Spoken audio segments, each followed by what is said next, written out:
Kia Sorento to 2004 model. Ang concern ni customer ano lang, hard starting. I-check natin to. Pang-lima na ako nito na technician. Nila dito sa shop ko para makacheck. Tingnan ko kung ano talaga yung problema kasi hard starting. I-try ko to guys pag start kung totoo ba yung sinasabi ni customer na hard starting. Okay.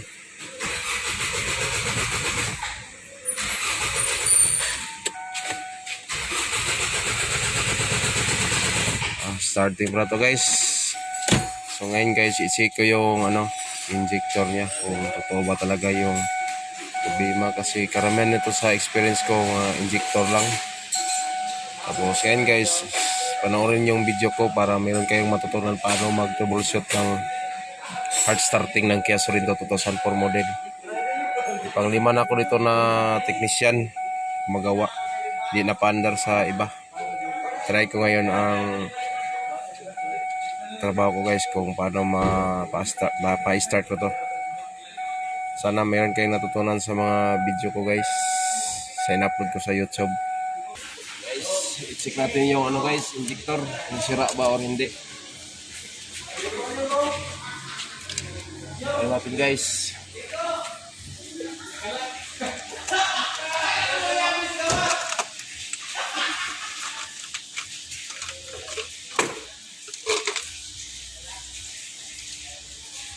Ligtis. Gamitan to natin ng backlick guys. Kung backlick. Backlick. Okay na yung unang fuel return. Normal ba o hindi?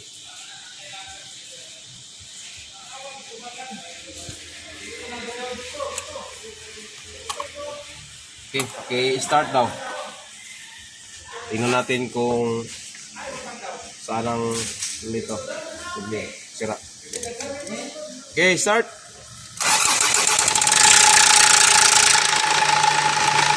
Ito guys, so. Injector number 2. Diba, yung yung return, malakas yung backlick. Number 2. So, ito yung problema guys.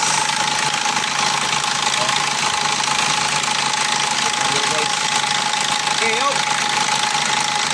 Go! Cut. Bilang ispas ko naman. Dili, gamay.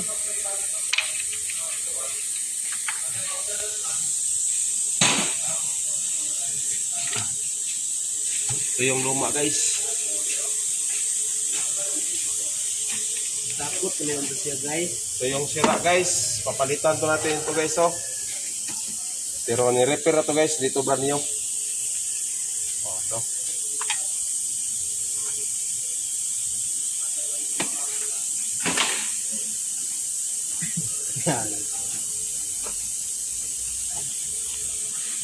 Manipit na rin nakarig. At ito, silmon mo no?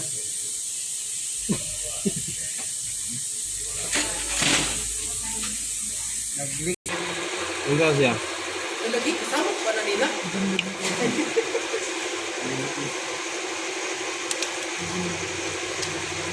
Gamit natin bago guys.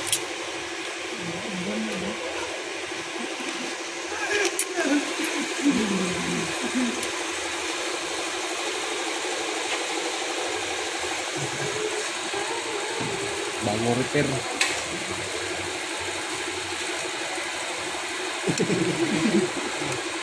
Nag-capsule po. Ito pa.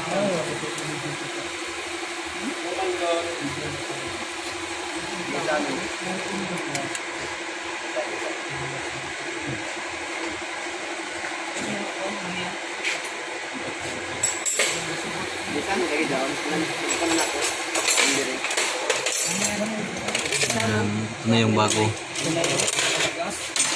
Diri mo na po.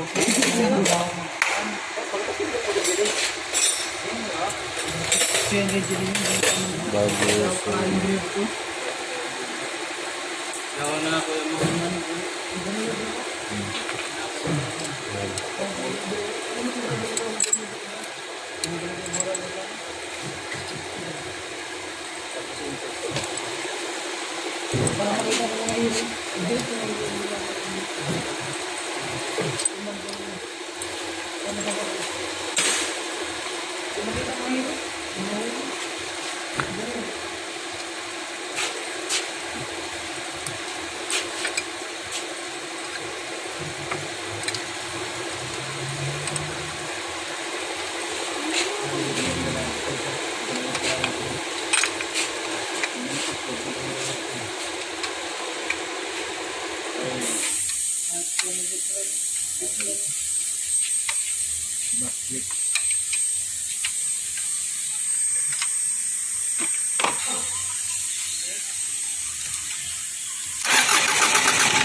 eh.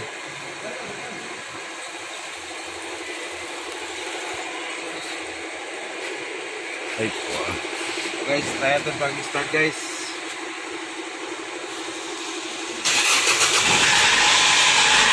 Guys.